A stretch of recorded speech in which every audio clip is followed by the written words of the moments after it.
What is going on, guys? It is your boy, your favorite boy, Brandon Groce, your favorite design hype beast. And today we're going to be hyping up one of my favorite designers. And he's much more than that. He is a designer, I'm not actually sure you do brand strategy, Cam, but we'll get into it. I know you just do a lot. You do branding, marketing, SEO, and web design and development. This is not a segment you guys want to miss. And if you're watching the replay, hello, stay tuned. We have a lot of good stuff to talk with you guys about today. So with that said, please help me introducing Cam to the show. What's going on, Cam? How's it going, everybody? What is happening? Thank you for having me on this show. Thanks for hanging out with me. I love to do this, especially on a Friday where it's just end of the afternoon, hang out with my buddy Brandon, and let's get into some things. And if anyone has questions, I am fully willing and wanting to answer them. This is, as much as it's a conversation about me and Brandon, it also involves you guys as well. Definitely. And it looks like, actually, let's fix something really quickly.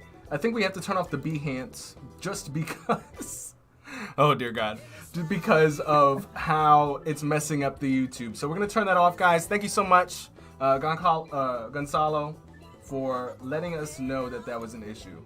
Let's see. Let's everybody refresh really quick. It should be a-okay. Let's just breathe. Let's see what happens. All right, we're good. We're smooth. All right, Cam, move us into what we're talking. What are we doing today? I know we are doing. What are we getting into today? What is the brand? What is the project? I'd like to first start off, and I know you had a little bit of a misunderstanding of what I do. What do I do? What does the agency do? So I definitely don't handle a lot of like the SEO things. But you know how to do it, though. I know. I know about SEO. We have a SEO analyst that does all those things. If you ask me any question about SEO, I'm gonna have to ask him. That world is one of its own. And as far as brand strategy, I do help facilitate some sessions, but that's not where my main focus is. It's all about the brand identity. It's all about creating those kind of really well-to-do brands for my clients. And then because we are a multidisciplinary marketing agency, I do some web design, some marketing collateral, but my strong suit is definitely in the brand side of things. Got it. That makes a lot more sense. See, when I put your name in Google, plus I know it all highlight in all you guys do. You guys do a lot. But then I looked you up and I was just like, oh shit, I just thought my man was doing like just the brand side of things. But then next to your name was like marketing, SEO. I was like, oh God, we're gonna learn a lot today. All right, guys. Yeah, so that's why you have a team, right? Like that's why you have people that can help you out, because it's impossible to learn everything. It's impossible to know everything with any kind of specificity. So I have a team that does the development of websites. I have a team that does the SEO and marketing managers and content writers. So I get to focus on the things that I love. Got you. And we already have some questions. So, and guys, hello in the chat, Gonzalo, Andrew. We have questions. SEO. Can you break that down for us? What exactly is that? So everyone always thinks like you can just turn it on. It's like, can I turn on my SEO? Can my SEO just be better? Basically, it's a bunch of little procedures that you do to be found better by Google. So it's everything that happens with your website or your social, things to make you found better and become top of the page for Google. So it goes down to even how you name your images when you upload them to the website. Don't name them image __ 1 2 3 4 5. Google doesn't know what that is. You have to make sure that you understand what you want to show up for and help Google help you by helping it find you for those things you want to show up for.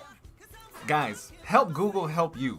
And here's the thing, Cam, I know you say you know a little bit, but this is, I think, where the strength is in somebody who has a really strong skill set in the branding side of things, but you work with other people who are really strong in SEO, marketing, etc. But what is it like to be in the midst of that team? Like, how much have you learned by not just being a specialist in branding, but you have to work within a team with all those different facets? How has it helped you become a better, I'm not even sure if it's a better designer or a better like business mind, I guess, is the question. It's everything, right? Like it's so humbling, because if you are just in a silo in isolation thinking that you know everything, you need people to kind of bounce those ideas off of. You don't want to just be bouncing them off of your clients. You need people within your circle, within your team, to either validate or show you the holes in your understanding or in something that you're doing.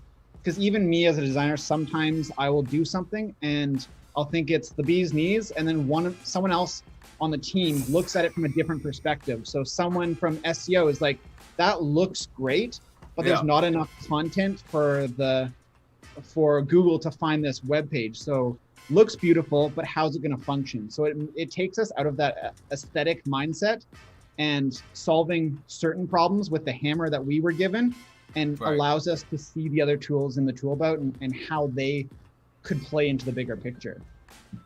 Sure. I think like when we have like we're really strong at something and we're just doing that all the time, we don't understand how many blind spots we actually have. And that's why it's good to have a team. And then even if it's just a little bit, understanding like, okay, even if it's, look, hold on one second, guys. I just got like a red flash. Okay, our connection says we're good. I was lied to by my program. All right, I just saw like a big flashing light and I was just like, oh God, we're gonna die. Okay. All right, so we're gonna talk about Rainstick, and I actually would love if we could talk about like the team dynamics. Is this something that you worked on, this project that you worked on by yourself or within the team of Hiilite? Yeah, so this is actually something that I took on by myself because they were good friends of mine. They didn't have the resources to bring on a team like Hiilite, but I still really care about these people. I've known both of them individually since high school. They found each other, they got married, and then I kind of re-met them as a couple. And they had a really interesting idea, and I wanted to see it through to allow them to live their passion. That's what I love to do, is to support business owners so they can live their passion. So I took this on by myself, but using the knowledge that I've gained from Hiilite and always the support of my team. They're always there for me if I ever am in trouble. Got it. All right, guys, it is now time to get into the nitty gritty. We're going to show Cam's screen really quick. But before we get into that, guys, I want to let you guys know that this segment, we're going to have to go back here. This segment is brought to you by Adobe XD. So if you guys are UI UX designers, go check out letsxd.com for more on Adobe XD. All right, back to Cam. Yeah, that's awesome. Whoa. Hold on, guys. It's going everywhere. What was going on there? All right, hold on. Bear with me, guys. All right. Actually, while I'm fixing this, Cam, I would love to know, and I'm sure the chat would love to know, how did you get started in brand design? It's kind of been a roundabout journey for me. I started in kind of general graphic design about 10 years ago. Came out of a really shitty school and learned everything I needed to learn from a guy who'd been in the industry for 40 years. And that was all about the technical side of design, all about print, how things are actually put into something tangible versus just being digital on your screen. Yeah. And I was in that job for about 5 years, learned everything I could, and then I wanted to move on to something better. So I thought that video production and being a graphic team member for video would be where I would go. That wasn't for me. Being on set, being in that really fast-paced industry was great. The boss I had, not so much, and the whole atmosphere and everything that was to do with that, I didn't feel like it lined up. So when you're doing video stuff, you're trying to get things out quick and there's no real thought behind it. So it's like, will this look good if it's flashed on screen for 3 seconds during this one scene? Whereas I wanted to have more of an impact, more intent behind what I did. And that's where I came back to my city, Kelowna, got picked up by Hiilite, and have been basically learning ever since. So I thought I knew everything coming to Hiilite, quickly got humbled and lit a fire under my ass so that I could learn everything that I need to know. So I could stand toe to toe with other designers. But coming in, Tina and Will were very honest with me with where my skill set was at, but also really enjoyed the soft skills that I had. So that's something I think isn't taught enough in school and isn't emphasized enough on creatives that have made it or have found some kind of success, is how necessary it is to have those soft skills, how necessary it is to be able to work on teams, to communicate with clients, to be likable. If you're an asshole, no one's going to want to work with you, and no clients are going to be coming for you. I agree. With that said, guys, thank you guys so much for your patience. We got some people in the chat who are like, oops, wrong button, but cool effects. Cam, let's do this. Are you still sharing your screen? I think that's what did it. I am, and I'm trying to like minimize our little window here so it doesn't fuck it up, because I don't have access to a second screen from where I am. Are you, because I see, what I'm seeing is you're sharing our screen, like our faces. What? Unshare really quick, then share again. And guys, be patient with us.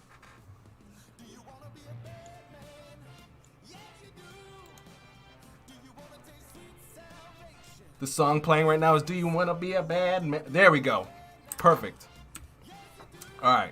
Thank you guys for your patience. Here we go. Look at this. By the way, we have to shout out Cam's background. This is like, Cam, give us some background on this, because I feel like this is maybe like the internal, like feeling, how you feel like while you're doing it. What is it? What is this? So I have always been interested in drawing. I'm not as good as this guy, but it's always been one of my passions is artistry in some form. This is an artist by the name of Macbess, so MCBESS, and he does all of these like black and white imagery, artwork that are super complex. This is like just one of his characters, but when you see his scenes, when you guys Google it right now, you'll see the intense scenes that he makes, and it's all in black and white, and he's amazing.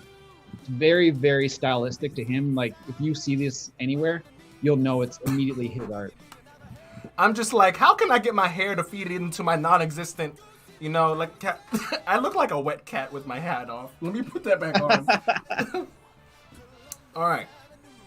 Now that my hair is where it needs to be, not seen by anybody, Cam, let's open up Rainstick. Let's do it. And where would you want to start, Brandon? Like if you're looking at going through a brand, do you want to start at the end and then go back to the start, or do you want to start right from the start of how I would go through this brand with my client? Let's start at the end, because I want to be like, damn, look, listen, we came here for the reason of Cam's skills. We want to see everything tied up in the bow, and then let's roll backwards. And guys in the chat, if you have at any point you want to see a specific thing regarding what we're taking a look at, so really what I'm asking, is there a case study? Like one big thing where it was just like you sent that to the client and they were like, wow. Yeah, there we go, that style. Not a case study as of yet, so this is still a fairly new brand. I will be doing a case study when I can find a moment. Brandon knows that I was like even running around with a chicken like a chicken with my head cut off, even to get to this seat here today. So when I do find some time, I will definitely be putting a case study together for these guys. But this is perfect. This is where we've gotten to, and this is a document that would be sent to them at the end of the brand identity process. So it's very important that when you're putting a brand together, it's not just like a hodgepodge of things sent off the client and be like, sweet, there's your logo, there's your colors, right. Good luck to you. Because I think of it as like, if you were sent a box of IKEA furniture pieces, that's great. They can build the bench, the bed, the bookshelf, they can build whatever. But if you're not given the instructions to go with it, you're probably, unless you're an absolute like genius, you're probably going to put that thing together terribly.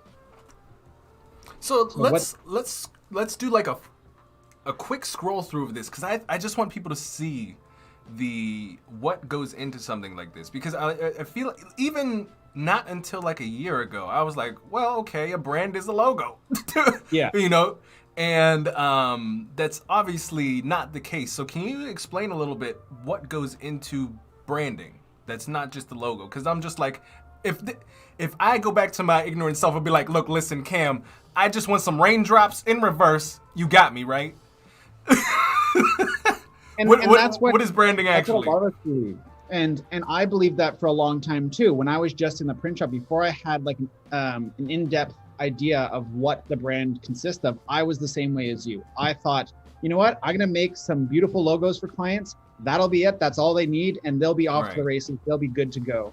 But what you have to understand is everything that the company does. So whether it's their employees speaking to you, whether it's them showing up at an event trade show, their website, their photography used, all these assets go into making the brand. And the brand is that gut feeling. It's that feeling you have when someone mentions that company or that person. So if someone mentioned Brandon Groce, they would instantly have this feeling inside. And be careful, Cam.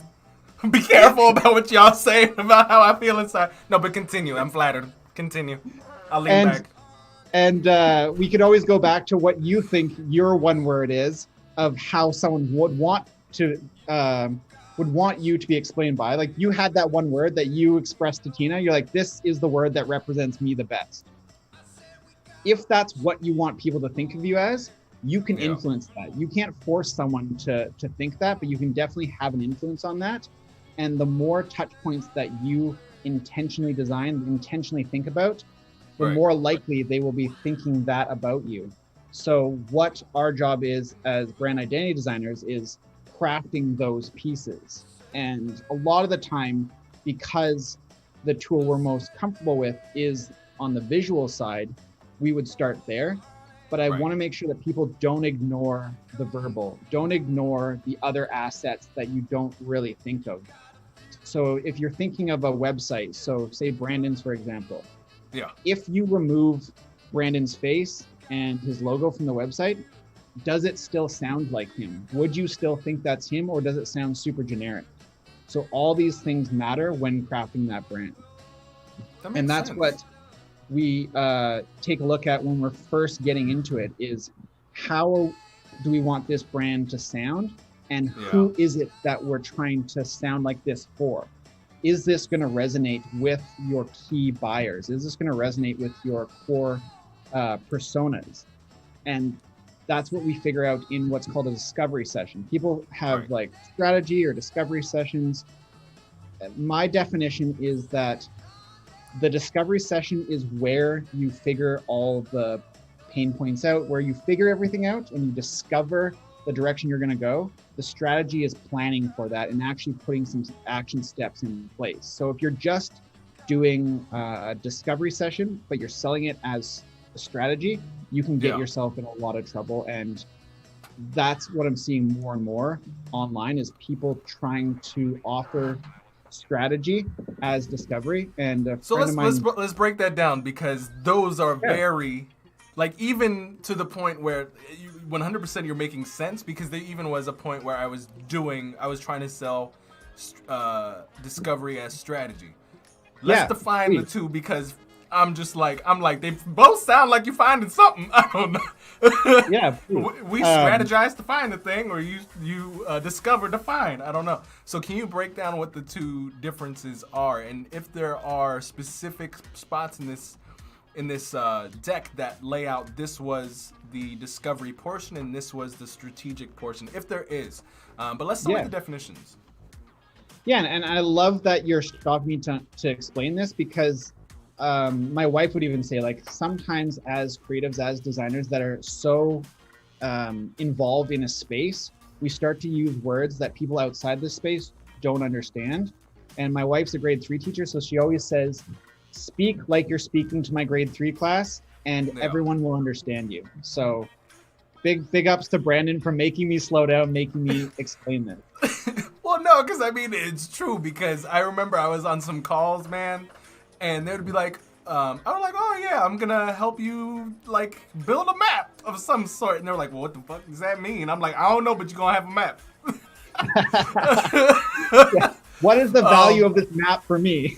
Right. So I think it's really important, especially just breaking down here, how you start off discovery, maybe even including some of the questions you might add, and after that, how exactly you might implement your the strategy once you know those key things from discovery.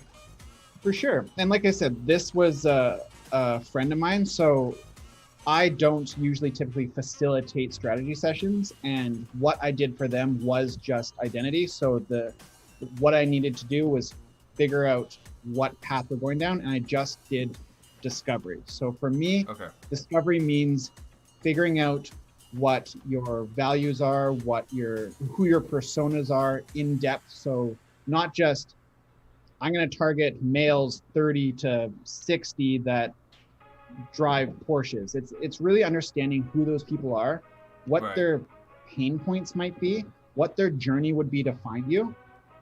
So those kind of things fall in the category of discovery. And then the strategy would be figuring out your positioning, figuring out how you're going to get there, figuring out different tactics and actionables that are going to get you to an end point. And that's not something that I did with Rainstick, but it's something that a lot of brands need to understand and need to implement. But if you're tight on budget, you can go the way of it's with anything. How much do you want to invest in your business? How much do you want to hit things right on the nose the first time? Or are you willing to maybe waste some time and some money playing around in the mud a bit? Got it. Okay, cool. I want to kind of go back. So that makes sense. Can you explain to me, because I'm even to this day confused, where it's like I hear identity, and by the way, you have a nice little compliment in the chat saying Poppins is actually thick. Indeed it is. And Solo, we have some nice recognition there. What's it called? What I was about to say. What is the difference between identity and what other things? Because it seems like there's separations of things. And I actually, I'm not even going to bring that up into this conversation. But we've talked about this in the past with, no, never mind. I'm not going to bring it up. Anyway, I'm not going to bring it up. We'll talk about it in DMs after. Yeah. So you're wanting to know, what does the identity consist of? Yes. What is identity, and what does, I made this confusion. So I had, let's say, so the groundworks of my brand were, I guess, made, but it had nothing to do with the actual visual components of those things. Is the visual identity, is that the identity versus what your brand looks, feels, etc.? What is the separation? Yes, you're going to have different sides to that identity. It's like pieces to that pie. So you'll have the visual identity. So it's your colors, it's your logo, it's the layout, how things look in any medium and anywhere. How does Brandon look, and how does he show up? That will be your visual identity. But you also have your verbal identity. What do you sound like? What messaging do you have? What words do you use? What words do you not use? How would a receptionist sound if they were to answer the phone for Brandon, being it not him? So it's basically picking apart. If you're doing it for yourself, you're basically picking apart your own personality and being like, well, what makes up me? But if you're doing it for a company, you're basically turning them into a person. So it's like, what do they look like, but also what do they sound like? And then what emotions are they led by? What kind of visceral things make sense for this business? And that could take place in a physical location. That could take place in even the temperature of a room. So if you're a massive global company, they have things down to such a granular level where it's like, if you're walking into our restaurant, it will be this temperature at all times, and it might smell like eucalyptus, and you'll feel warm ambiance of this certain type of light. We never use too cold lighting so all these kind of things are taken into account when developing that brand. But most small to medium businesses just need to figure out their visual and verbal identity to carve out their place in the market. Got you. Are those things all done at once? Or is it like you find, okay, you have to go to somebody for the verbal, you have to go to somebody for the visual, or is it, you know, because to me, I feel like a lot of, maybe people specialize. How do you see it? Are there people that just do both? Do you find that in your industry that people separate it? How is it? I think, unfortunately, a lot of time people that are brand identity designers are only the visual side. Right. So it all comes down to like the words you use and how you define them. A good friend of mine, Tony, always says, like, don't be so precious. Don't be so precious with your work or what you call yourself, because you don't need to take yourself that seriously. So I feel that most people just focus on the visual identity. But if you're able to, and some people can do this themselves, some people require a team or someone else to fit that role, but you should be giving them both the visual and verbal identity through the process of that brand identity system. So you should be figuring out their tone of voice. You should be figuring out their messaging. And if that's not something that you can personally handle, if you're not good with words or if you struggle, bring someone else on.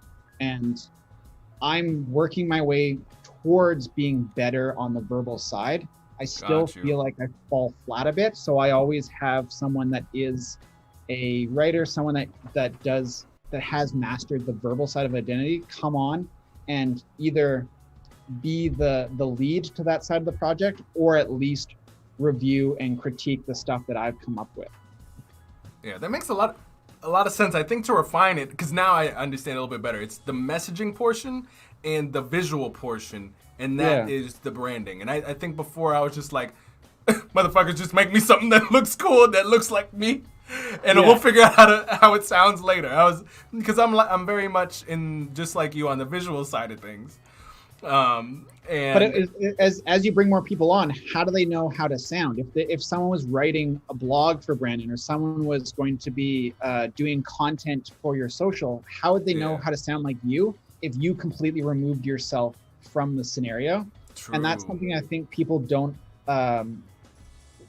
look at, especially if it's a personal brand, because you're like, I obviously know how to sound like me, but you have to think beyond you. If you want to grow this thing, if you want to grow into a viable business, you always think about what are the third parties going to do, or the other people within the company that may not just know how to execute on that. They may not just know how to sound like Brandon. They could listen to 100 of your videos and then still come off sounding too much like themselves, or too much like they pulled your content straight from a dictionary or like a Wikipedia article. You don't want to bore the people that are reading through this. You want to give that personality to them, especially because someone like you is such a charismatic figure. If I was reading something from Brandon and it sounded like it came from Wikipedia, I'd be like, all right, who's this? This isn't him. What's going on? That stuff is so hard. Like, even when, like, I don't know. I mean, this is a whole conversation, and different conversation entirely. Like, if let's say we've made the Book of Cam, and we pull that off the shelf, and that's like your brand messaging and your visual identity, and then you give that to someone that works with someone that's working with you. Hold up, hold on, guys. Chat says things have stopped. Okay, it's back. Gonzalo, you gotta stop giving us heart attacks like that, man. Just refresh the browser. Refresh the browser. Yeah. I have the green light here. The green light does not lie, but thank you for keeping us in tune. All right, back to my question. Good looking out, Yeah. The Book of Cam. So, like, this is one thing that I've always racked my brain. I'm like, look, listen, all right, here's the Book of Brandon. This is the thing that you do. Like, how do you make sure? I mean, I guess rules are better than no rules, so at least it's guiding. I guess it just answers my own question. Maybe as rules, think about it as like a framework, because you still want to allow people to have creativity in and around that. So people always say, like, think outside the box, but you need that box to know what to think outside of, and you don't want to contain people within it, because you want them to have their own creativities. If someone was doing a video for you, or if someone was doing a billboard ad, You'd want Right. them to put in a bit of their creativity because that's why you hired them. If you didn't, you just hire a robot to like take these pieces and put them together the same way every time. But there's a certain level of consistency that allows people to remember you. And it allows people to know, oh, that's Brandon. If I drove up and saw a billboard, I know that's him before I get close enough to read the words or before I get close enough to really understand it. You'd come to mind first. So it's allowing people that framework, but not keeping them too tightly wound into it. And that's where, again, we have to stop being so precious with our work. We can only do so much. These aren't our businesses as the designers to run, but we want to help them succeed as best as possible. So we want to set them off on the right foot. And that's why giving them a style guide and walking them through it is very helpful, because they're going to be walking away with this identity system. And you want to make sure that if they are getting a website or if they're getting any kind of creative past you, right, you want them to be able to understand how to execute on that. And you don't want you to be the bottleneck where they have to come back to you to get any work done in the future, or else it goes to shit consistency wise. Yeah, I agree with you there. It's good to have like not the rule book being a person, but somehow some external document, so that can be the thing that lives, and it's not having to be a living being. Because if they leave and they're, regardless of what you call them, bottleneck, or that just happens to be the individual who hosts all of your creative ideas and the processes, if they roll out, you're done. Even if it's you, if you end up dying and you're trying to build something larger than you, like, who's got the ideas? It's gone. All right, so let's switch gears here. All of everything that we see in this style guide looks absolutely like delicious. It definitely deserves a fire right there, Cam. Can we get into some technical nitty gritty of what is your, like, how do you go about when you're designing the visual side of things? Because I really don't want to talk about messaging. Words are hard. So can we talk about like how in your process of creating logos, like how you start, how you go and find inspiration? Like, what do you do? How do you start? Yeah, that's perfect. So after having that discovery meeting, so where you get to have that conversation with the client, you get to figure out all these ways and all these things you need to know to execute. You have that document, you have that understanding.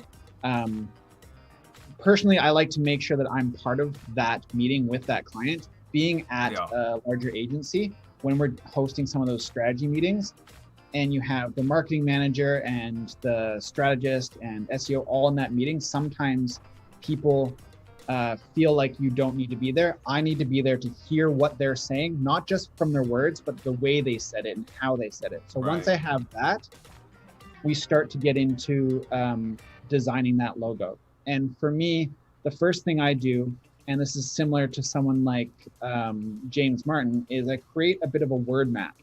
So I take some of the things that we've talked about, I take what has been either suggested or the feelings that they want, and I try to break them down into smaller things that I could maybe understand so that I could pull ideas out of that. So things like being eco-friendly, being tech connected, advancing, being very simple, straightforward, easy. So these are the kind of things that we are talking about in this 4-hour meeting that we did to discover this brand. And I'm basically reusing the words that these founders were saying to build the idea of this logo. And from there, so this isn't a part that I show them. This is a part just for me to brainstorm, to get the ideas flowing, that I do every time. And I do that typically like it's done here. It was just done on my iPad. So I just use Procreate. I just go in, I just draw around in my iPad to get these ideas. That's not an Adobe app. We don't use that here. we don't use Procreate. I'm joking. So Procreate. Don't worry, Adobe. I am very loyal to XD, so don't come after me. This was all made in XD, guys. This is all made. We put on the Spider-Man hat. We make a brand. What did you call it? I was about to say you basically put on your Spider-Man hat and you make like a web based off of. Basically like a web. And so what I do, there is I just get as many words out until I start to feel good about maybe idea creation. And then I get into just like super ugly sketches. And you always see in people's case studies, the really beautiful sketches. That's not what most people do first. That's what they do to clean it up, to show you their project later. So it's just getting random ideas out. No idea is a bad idea when you're first starting. It's just getting them out of the way. Like Seth Godin says, there's no such thing as writer's block. Everyone can write a shitty piece of writing. You have to get those off the top of the pile before you start to find the ideas that actually matter. I think that matters so much because people are always like, Brandon, how do you learn so quickly? I'm like, listen, I just put a lot of dumb shit and throw it at the wall, and I find out which one is not the one. I totally agree with that. This way you don't get too tied to any one idea because you've literally just sketched it out. It's taking you 5-10 seconds for each of these sketches, and there's nothing that you're too in love with. If you started opening up Illustrator right away and you started solidly designing things, you'd be way too tied to that. You'd be way too emotionally tied to one route, and you may ignore something that's a way better idea because you're like, well, I'm already going this way.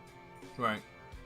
So I like to, first get all the sketches out, and I start to find different ways, make them a little bit more solid, and showing the client before it's too late. So showing the client even at this stage sometimes, depending on the relationship, depending on the type of client. So certain people get distracted really easy, and certain people like to see this part of the process because they need that to make the decision. So it's through experience that you start to get to know the types of clients and what their needs are and how you lead them through a project. It's not like it's going to be A to B to C every time. Sometimes you throw a little bit of a curveball, a little bit of finesse in there whenever you want to switch it up because you know these people. Yeah, that's something. This is why I've like let's do two examples. You have a client that's brand new. It's your first time working with them, and they're not necessarily familiar with your process. And then we'll take this next scenario. The next scenario is somebody you're comfortable with and they've been with you through the process for a little bit. But can we start with number one, like new client, not familiar with your process? What do you show them first? What fidelity of work? Yeah, so if they're not familiar with my process, we figure a lot of this stuff out in the discovery. You tell them the next steps, you tell them what you're going to show them, and you kind of gauge the relationship you're building with them. Because like I said, you spend 4 hours with them right off the gut. Once they've signed on, you're not going right into working. You're figuring out what direction you're going in, so you get to kind of know them before you jump into this pen to paper exercise. So I would first do that, then I'd have an idea of who they are, and by understanding them a little bit better, I would know how many ideas to show them. I wouldn't show them ever like a giant page.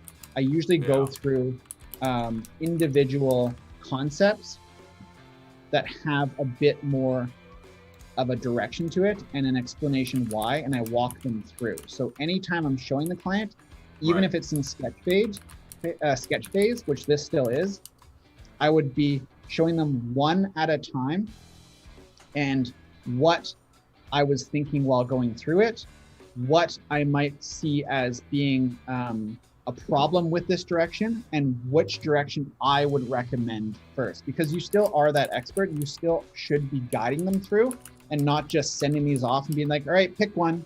Like they are trusting in you and your knowledge of where to go and what might be an issue. So you can answer their questions through this process too. If you just sent them 3 concepts and waited for their reply, you could get tons of things back. You could get, I hate all these, or I don't understand them, or what about just making it cooler? How can you just like add more pop? How could you just, so you walk them through it, and then you can guide them through your thinking and why they might go in one direction. So as you see here, I was explaining how this broke down in my mind, why I liked this for Rainstick. And I think what I didn't explain first off to the audience is what Rainstick is. So Rainstick is a shower that you install into, so if you're doing a bathroom renovation, you would install this shower, and it's more eco-friendly than the showers that we currently have. and have had for the last couple thousand years. So showers haven't really changed. What this shower does is instead of water just falling on you, going down the drain and going back through your local system, it actually recirculates that from the drain back through the shower. And I know what you guys are thinking.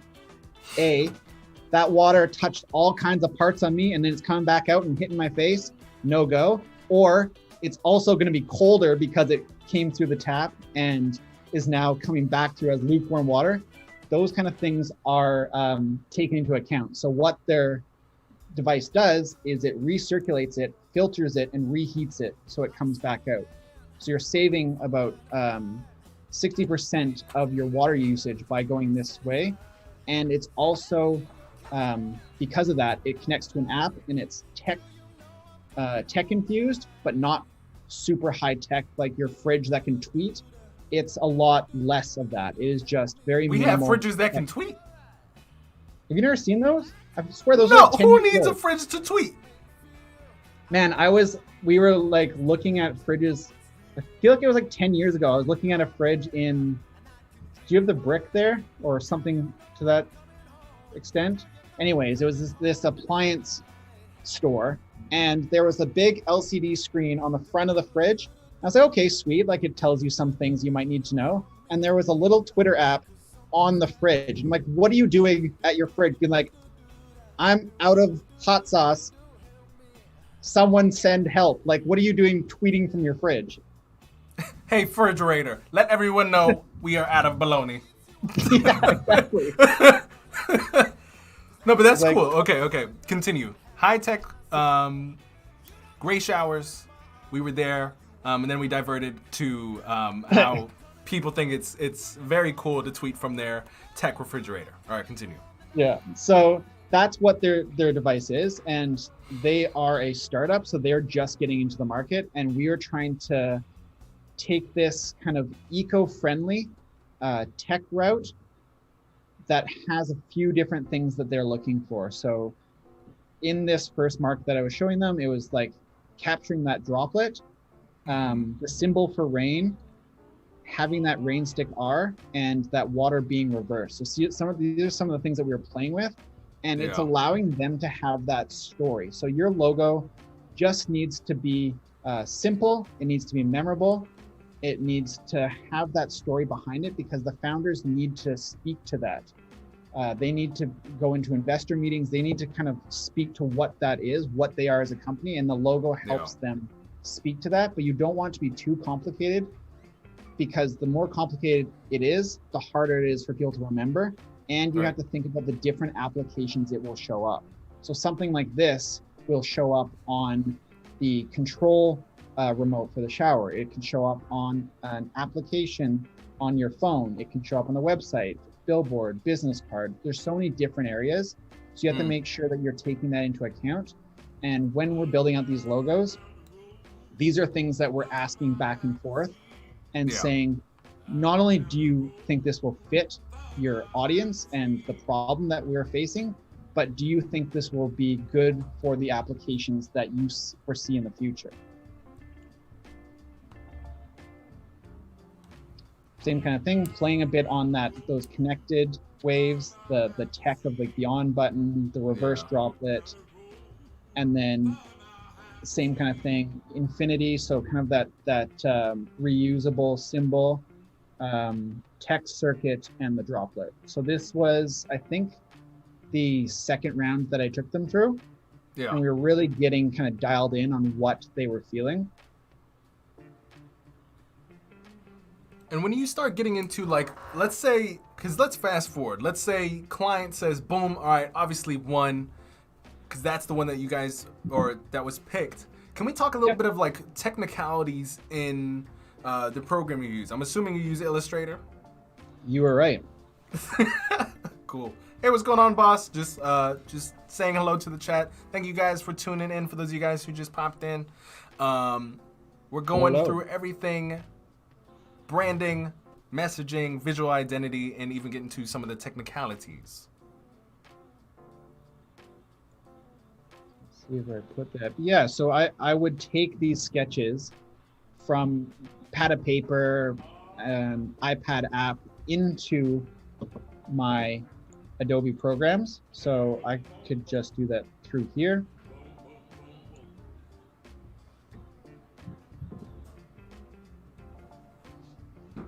Illustrator, I'm not even gonna lie to you, man. I try to avoid Illustrator at all costs. Oh, really? Oh, I love it. I don't like it at all. I'm just like, why is it? Like, here is the ease of use to me. Yeah. XD is obviously the easiest to use for me for like pretty much anything. Like even if I need to make like quick like social media posts. Yeah. XD. Photoshop is like the second ease of use. It has a little bit more capabilities, obviously, but in terms of like the speed in which I can create text boxes in XD versus like Photoshop, it's hard. And then Illustrator just infuriates me. So I'm not really selfishly, this entire live stream is purely for me. How do you go about tracing? Because tracing is hard. Like, let's say you nail the design on paper. Like, how do you make it so that it's perfect? I always see like these designers who are like drawing a million circles that equal an owl. How does that work? I kind of don't know if that's more for show or if people actually do it that way. I'm probably closer to you in like how I use Illustrator, where I use a lot of my tools very crudely, and it probably takes me more time to make the things than some of those like absolute Illustrator aficionados. Like that's not where I'm at. That's not what I've put my time in. And that's probably to my detriment. So I would not recommend going my route, but I absolutely love this program, and it's for what it's able to do is incredible for me. So I love XD. My one of my designers here at Hiilite actually uses XD more than Illustrator for most of the things that he does. So even for something like this, he would find ways of using XD for it, or like something you would see as like a Photoshop mock-up. He'll use XD to make that mock-up instead because he just loves that program so much more and loves the way that he's able to execute in it. It's pretty insane. The speed is a lot quicker in XD for a lot of things, but like that's really interesting that you said that I'm assuming you meant that he uses this, or for brand design he decides to use XD. No, not if he was actually making. I was about to say, I was like, I pray for his. Yeah, if he was out there making like a full brand, no. But if he was doing like a Photoshop mock-up or something that you would like put into your website as like a visual asset, he would actually create it in XD, export the JPEG, and then put that in. So instead of someone using Photoshop to do that, he uses XD for all those kind of things, and it kind of blows my mind. So what I would do, I'd be fighting with the anchor points here. I'd be like, just trying to get it to move. And so far, I've just done it like, as you see here, I've just kind of taken it up, taken my pen tool and removed the anchor points for this. Yeah. And then gone in, and because I kind of have this rounded off area, I've gone in and rounded that off there. So this is still in like stroke format. Trying to remember as we're going what I did to make this the way it is. Gotcha. This stuff it's not, you don't have to go through it because I know this stuff takes a lot of time, but just the fact that you are able to go from like the process, I feel like a lot of what the value is going to be out of someone watching this is the money is not so much in the logo. You literally drew half of it. You're done the logo. You just have to reverse it now and you get paid. But right? I think, well, quote unquote, that's how it should be to some designers. But I feel like the value here is we've talked about there's so much more. I guess if we want to take that iceberg approach, what's on top is the logo, the stuff that people see, like the actual visual identity. But there's so much time in working with your client to understand or really help them dial down their messaging and then bringing that to I want to bypass strategy because I'm still not keen on that, but to a place where the messaging is solidified enough to where you can actually pull, just, you know, you become Spider-Man real quick and you put together the word cloud or the word web, and then you can pull out, okay, we can make something visual out of these words. And then finally you do some sketching, you work with the client, you know, these are the top 3 that I think are the best. You work with them to figure out which one is more likely in their direction, in their minds. You start solidifying that way. Like, there's a lot of, even me talking about it, it's long with the capital L. And like you said, like most, like the execution of something like a logo isn't where all the value is. Like you as long as you have all these other pieces in place, the logo is kind of the last thing that just is your unique identifier. That's the thing that stands out. If someone sees it stamped on a package or somewhere, that just identifies you. And like the old cliche is, it's like a branding on a cow. Like, you know whose cow's who because of the little brand that's stamped on it. But branding as a whole, and someone's brand is evolved so much past that. And it isn't just this symbol that's branded and stuck on your thing. It's everything else that goes with it. And even speaking about the logo, like that was the first thing that I took a crack at, because I felt like that's the avenue I wanted to go to. But there's also the overall style of the brand as well, the visual style that goes with it, and depends on the project. Some people do logo first and then go through the style, or style that dictates and kind of helps form the logo.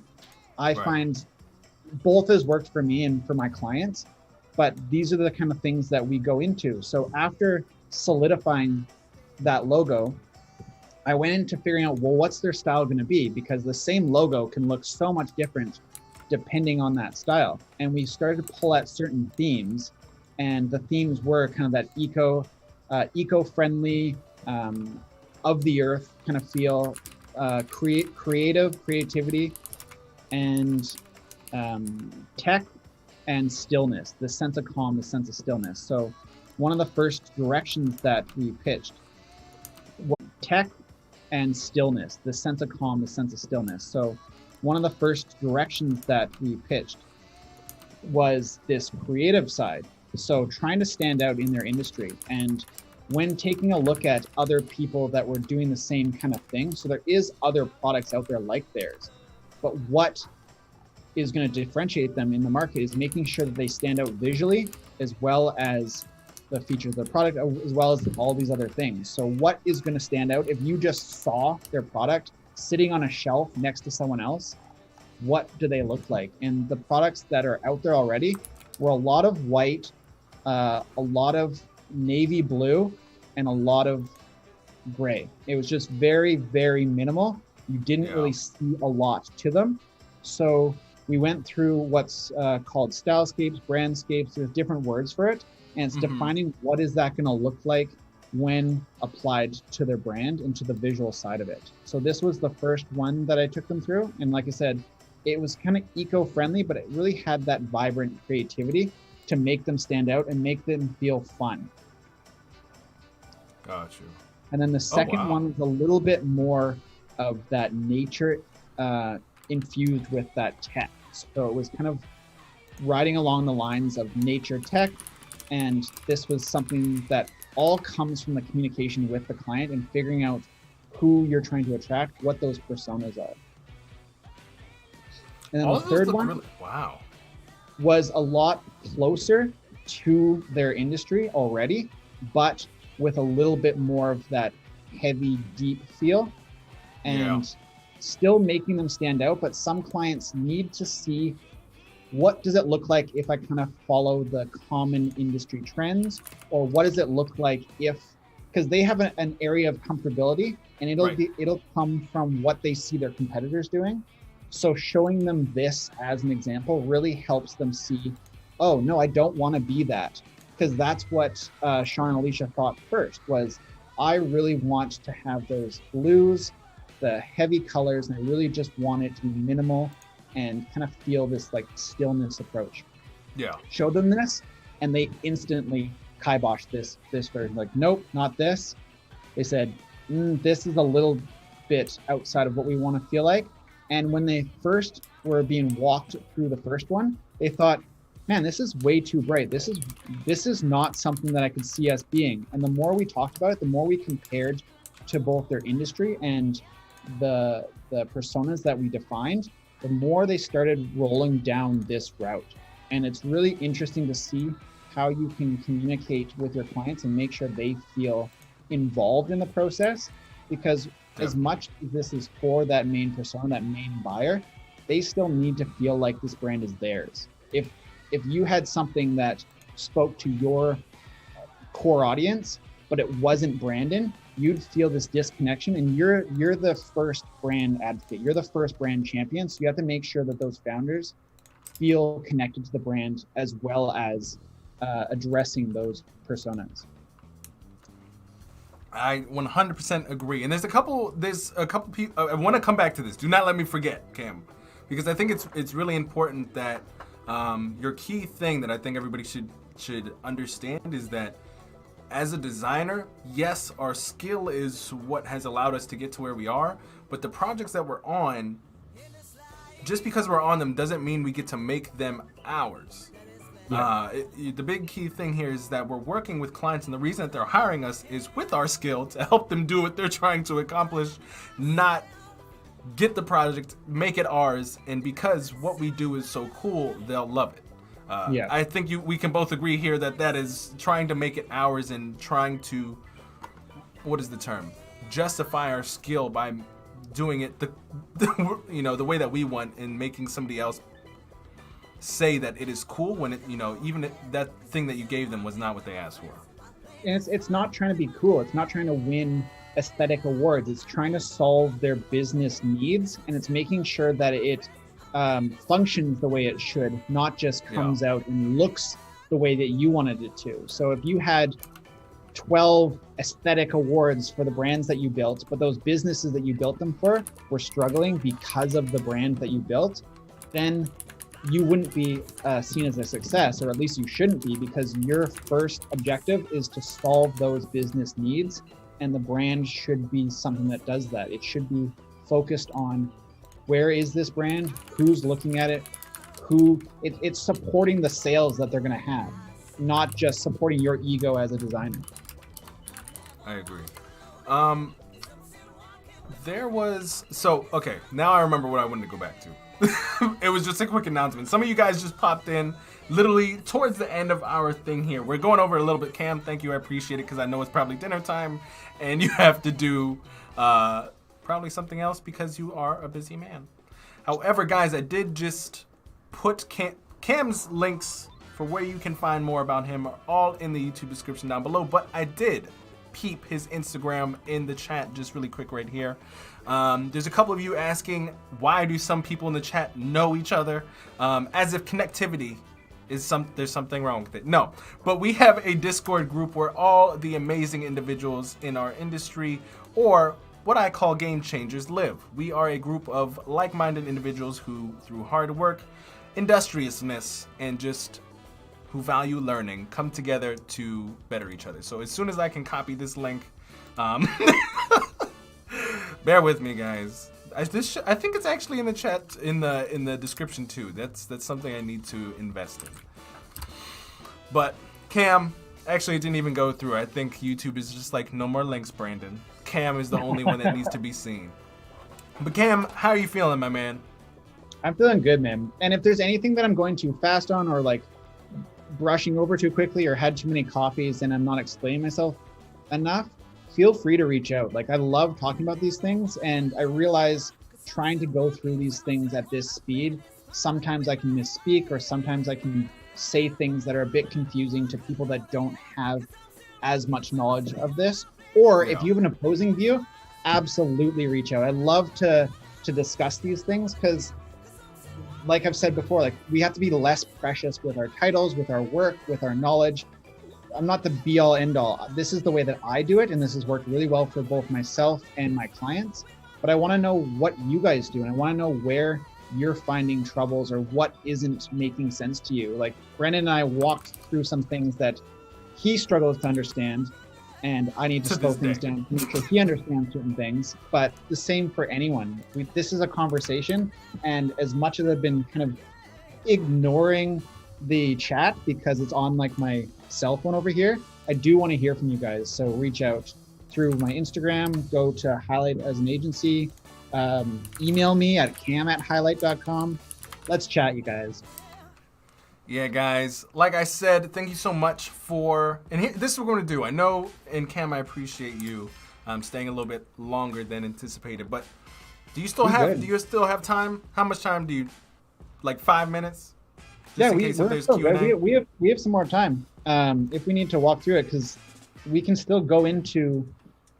There's so many things we can go into, and I can take you into like the next level. So Ooh, oh, let's go next level. All right, let's go back. Let's go back. We're going back in. We're diving. We're putting back on the wetsuit. I'm ready. so it depends how people do it, and I've talked to so many different designers. I'm always trying to learn and further my process, and Yeah. each project I take on, there's little ways that I experiment with. Oh, maybe I've been having a pain point here. What if I did this instead this time? Will that work for all my clients, or will that just make more stress for me, or things bumble more? So what I did for this client is we did take them through the 3 stylescapes, and they were quite flourished out. But then we start to dive into what they liked about one. They had to pick one, and then we kind of dive a little bit deeper. So this was the direction they picked, but not everything was aligning with that persona. Not everything was aligning with where they wanted to go with this company. Yeah. And so we dove a little bit deeper, and we created the feeling that they were trying to get through and what they're trying to get across. So it does still have that little bit of eco-friendliness. It has more of this elegance, this luxury, this tech side, because that's who it's for. It's for the guy who can afford to put a $2,500 shower into his bathroom renovation. It's not for your consumer that's looking for a $200 fix. This is something that people value. It's like when you get an Apple Watch, or when you purchase and subscribe to the Adobe software. You know you're getting something that has a certain level of quality, and you're paying for that. So we wanted to make sure that came across in the brand and how things were visually represented. Got it. So let me ask you this, because I haven't even bought a house yet. Like when it comes to a bath, like good Wait, do you have a renovation, bath? is it 2,500? Is it only 2,500? No, well, if gotta you're ask. doing the full renovation of your bathroom, Yeah. you're probably going to need a new shower and bath. You're probably going to be painting the walls. You could be putting in a new cabinet, and you could be tiling or redoing the floor. You could be putting in heated flooring. There's so much you can do. And as a company with a product, you're not trying to be there for everyone. You're trying to show up for that person that would have that specific need. And for this case, it's kind of that medium to higher level client that's looking for a bathroom renovation, but they actually have a decent budget to put forward for it. Got it. And knowing the value to the client is they're going to be able to kind of show off this status symbol by showing, hey, I have this shower that a lot of people don't. It's the same as why you might buy a Tesla. And also they're giving back and they're helping the environment. Same thing with a Tesla. They're trying to be a little bit more eco-conscious, and they have this love for tech. They have these reasons why this would be the perfect project for or product for them. Yeah. And you want that to come across in the brand. If you really just wanted this thing off the shelf and you wanted to sell it at Home Depot, you would create something completely different to make sure it brought in that market and make sure it brought in that person's eye. I love it. Man, the bathroom is the best, but like that is my favorite part of a home. I had to ask. I don't know. Yeah. And I think it's incredible. And like what they're doing is in a fairly new space. Like they're entering a market that isn't really out there yet. Like a lot of people are just starting to look into this because we're trying to find better ways to use the water that's around our house. So whether it's smarter sprinkler systems, toilets that save water, different hookups for your house to make it more eco-friendly. A lot of it has to do with water waste. And there's places like California, there's places that aren't already having enough water and they're going into like water restrictions. So how can you support those areas and make things viable for a person? And in doing this, in purchasing a product like this, you might see it as a cost, but it's an investment not only in having this wonderful bathroom, like you said, like this is a place of comfort for a lot of people. If they're having, it's the only time they get to like shut everything off and have a shower and not think about anything, not be in front of a screen. It's like you time. What's going on for you? And what also happens with these kind of things, you save money in the long run. So if you're putting this into your home, you're saving about $600, $700, $800 a year by this recirculation of water. So it's really interesting, and it's a product I believe in, and that's why I wanted to do this for the friends of mine. I don't take on projects outside of the agency. I mostly just focus on my day-to-day because like we've said before, I'm hella busy, but when it's someone that I believe in and I believe in their idea and I believe in them as founders, I definitely want to help them out and I want to make sure they succeed. So creating this brand for them allows them to show up better when they're trying to get investment for their startup, when they're pitching to places that are going to carry their product. That you need to make sure that these ducks are in a row. Because if you show up and haven't invested in your brand, you could be missing massive opportunities because you wanted to cheap out and save a penny today. It'll cost you many more than that in the future. That's awesome, man. So you like very seldom take out projects outside of Hiilite. I don't have time right now, man.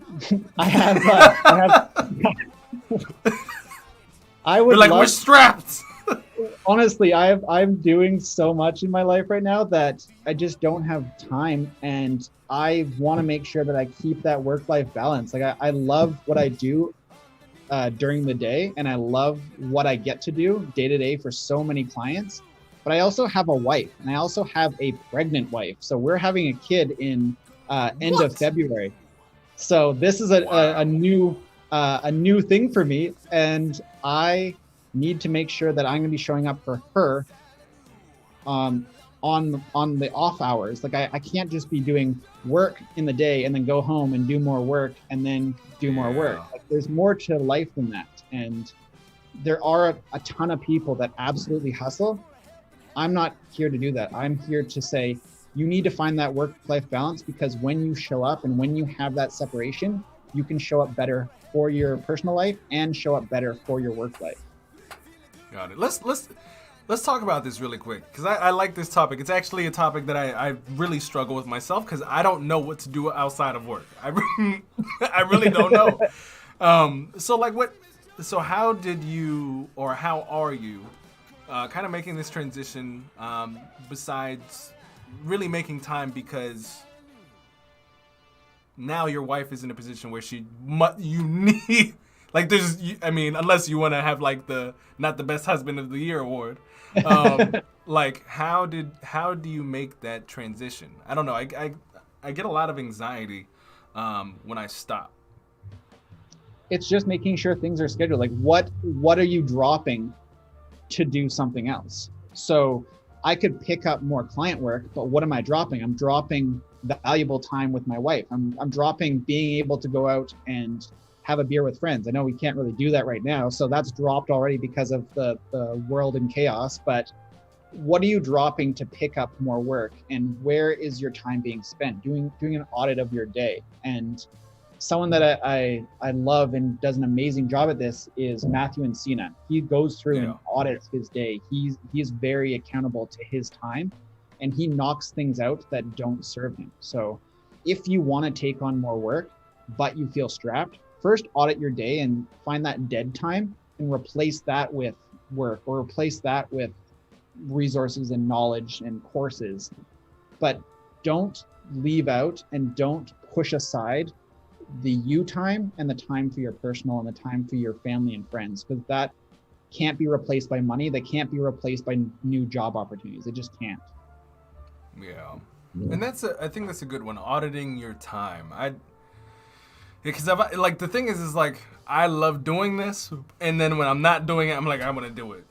That's the problem as a creative, right? Like we love what we do, so we just want to be doing that all the time. Like if I could and was financially stable enough to work for free, there's probably projects that I would take on for free because I love to do it. I love the result that comes from it and allowing people to live their passion too. That's what entrepreneurs are. That's what startup founders are. They're people trying to live their passion, and we get to support them in that. But I need to make a paycheck because I have a mortgage, I have a wife, I have a kid that's on the way. Overhead. So you do have to do that audit and make sure that you're showing up authentically for yourself. Like, are you a person that spends 4 hours video gaming? Is that your downtime? Is that your self-care? Or is that something that you can replace that is better used? Agreed. I thank you for like breaking that out. I know that was I think a nice end, but a good turn towards the end of this. So Cam, is there anything? We can't only be designers, right? We can't only be creatives. There is this personal side to us, and there is there's more to what we are, and I think it's rarely talked about on any kind of like larger platform. It's all about the hustle, the grind, the learning of skills. But don't forget that every person that you talk to is a person, is a human. So there is this human side to us as well. Yeah. Guys, end of today's session. Do not forget that you're a human. Do what you need to do. Unless you're in hustle and relax. But more importantly, the relax, because I definitely forget that probably 100% of the time. And we're all going to keep Brendan accountable to that. We're going to help him relax more. Oh, Lord. Good luck. Good luck. All right, guys. So do not forget, last things here. If you are not already, please, number one, click Cam's Instagram link down in the description. Give him a nice follow in addition to his agency Hiilite. Cam, is there anything else that you want to share with the audience today? Yeah, I just want to make sure that people don't get it twisted. I don't own Hiilite. I work at Hiilite and for it. So I don't want to be taking the credit for this amazing team that I work within and the people that I get to work beside day after day. And don't just follow me. I honestly don't care too much about the follow. Start a conversation, reach out, say something. I love the connection. I love the conversation. So let's have a chat. And thank you so much to Brandon for allowing this to happen. Of course, Cam. So start a conversation with Cam today. And do not forget the last period here, guys. Do not forget to smash the like button and subscribe. Thank you guys so much for tuning in, and thank you, Cam. All right, guys. With that said, your boy Brandon Groce and Cam out. All right, guys. Peace.